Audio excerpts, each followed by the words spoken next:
नमस्ते मित्रांनो, सकाळी सकाळी गेली शेतामध्ये पाणी भरायला भाजीला, करडईची भाजी आणि पाणी भरत आहे तोपर्यंत म्हटलं जेवण करून घेऊयात. आणि जेवायला होतं पोळी, चिवडा, उसळची भाजी आणि शेंगदाणा चटणी. त्याच्यानंतर हे बघा पाणी खूपच खाली गेलं होतं. म्हटलं आता मग बारं देऊन घेऊयात. आणि शेतामध्ये बघा कसे बगळे पण पाण्यामधले जे किडे आहेत ना, किडे खात आहेत.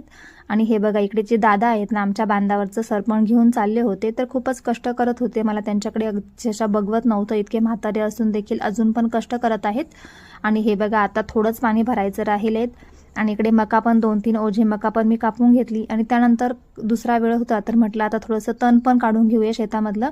आणि घरी आल्यानंतर मी इकडे देवाबत्ती करून घेतली देवाची. त्याच्यानंतर थोडेसे भांडे होते, भांडे घासले आणि तांब्याचा हंडा भरून ठेवला, कारण की तांब्याच्या हंड्यामध्ये पाणी पित असतो आम्ही. त्यानंतर हे बघा इकडे चहा ठेवून घेतला. चहा ठेवल्याच्या नंतर भाताचा कुकर लावला.